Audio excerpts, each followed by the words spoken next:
Hello everyone. मैंने IPPS PO mains का exam दिया था, तो मेरा इंटरव्यू था, तो मैं अपना इंटरव्यू शेयर कर रही हूँ।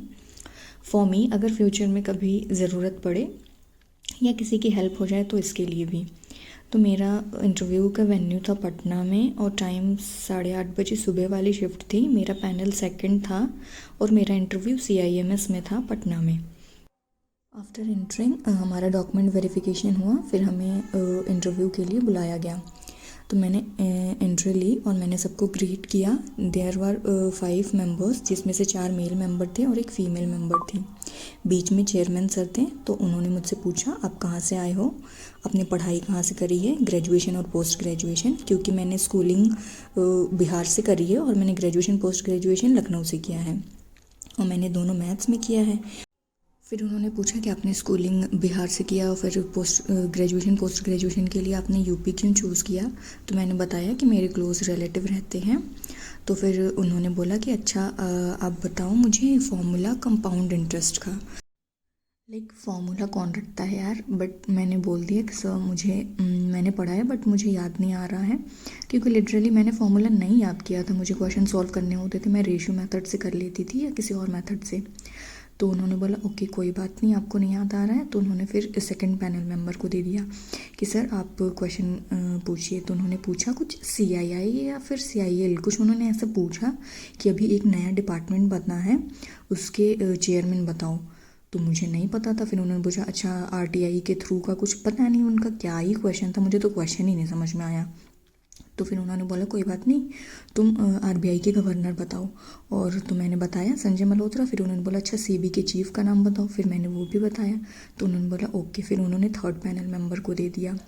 चेयरमैन के बाद एक पैनल मेंबर राइट वाले और फिर उनके बाद फिर थर्ड वाले, जो स्टार्टिंग से सिर्फ मुझे ऑब्जर्व कर रहे थे। तो उनसे बोला गया कि आप कुछ पूछो। तो उन्होंने मुझसे कंप्यूटर का क्वेश्चन पूछा कि रैम रोम और CPU के बारे में बताओ और तीनों का डिफरेंस बताओ। फिर मैंने वो अच्छे से आंसर कर दिया। फिर उन्होंने फोर्थ पैनल मेंबर को दिया। तो बिहार में फ़िलहाल अभी इलेक्शन हुआ है, तो उन्होंने मुझसे पूछा कि जमा खान के बारे में बताओ। और लिटरली मैंने बाकी सारी मिनिस्ट्री पढ़ी थी और ये जमा खान के बारे में मैंने नहीं पढ़ा था।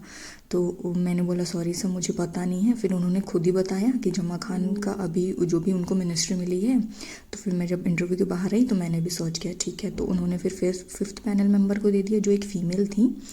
तो उन्होंने मुझसे मेरी हॉबीज़ के बारे में पूछा। तो मैंने बताया कि कुकिंग। तो उन्होंने फिर कुकिंग से पूछा क्या बनाते हो आप, क्या नहीं बनाते हो। तो मैंने सब बताया। तो फिर उन्होंने एक और क्वेश्चन पूछा कि अच्छा ये बताओ कि तुम प्रेशर कैसे हैंडल करोगी, प्रेशर और स्ट्रेस तो बहुत होता है बैंकिंग में। तो मैंने उसका जवाब दिया। उसके बाद चेयरमैन सर ने बोला ओके ठीक है अब आप जा सकते हो। बट लास्ट में जब हुआ तो फिर एक और जो पैनल मेंबर थे जिन्होंने मुझसे CCI जो भी पूछा था, उन्होंने बोला नहीं मुझे एक और क्वेश्चन पूछना है। फिर उन्होंने पूछा कि अच्छा आप ट्रांसफ़र को लेके कितना कंफर्टेबल हो, क्योंकि अगर आपने जब बिहार से पढ़ाई करी थी आपको अच्छा नहीं लगा तो आप UP चले गए, तो अगर आपको मैं बिल्कुल अंडर डेवलप्ड रीजन दे दूँ तो फिर आप क्या करोगे। तो फिर मैंने उसका आंसर दिया कि सर ज़्यादातर डेवलपमेंट तो रूरल रीजन के लिए ही है, तो अंडर डेवलप में ही ज़्यादा डेवलपमेंट की ज़रूरत है। जो चीज़ें डेवलप्ड हैं वहाँ पे सर्विस देने का कोई मतलब नहीं है। तो मेरी बातों से सारे पैनल मेंबर हंसे और मुझे थोड़ा ऐसा लगा कि वो थोड़ा सेटिस्फाइड हैं। अब पता नहीं कितना सेटिस्फाइड थे या नहीं, बट बहुत ही पर्सनल और बहुत अजीब से क्वेश्चन पूछे गए। मैंने इतना नहीं सोचा था बैंकिंग से। फिर उन्होंने कहा ओके आपसे बात करके बहुत अच्छा लगा, अब आप जा सकती हैं। ओवरऑल मेरा इंटरव्यू आई थिंक 9-10 मिनट चला होगा। तो मुझे ठीक लगा, थोड़ा हंसी मजाक टाइप के क्वेश्चन से 4 क्वेश्चन अजीब अजीब से क्वेश्चन उन्होंने पूछे। शायद अगर वो मैं बैंकिंग बहुत पढ़ के गई थी, मैंने बहुत सिर्फ इंटरव्यू के लिए मैंने 1 हफ्ते पूरा अपना 100% दिया था। बट खैर देखते हैं लक के हिसाब से क्या होता है। Okay thank you.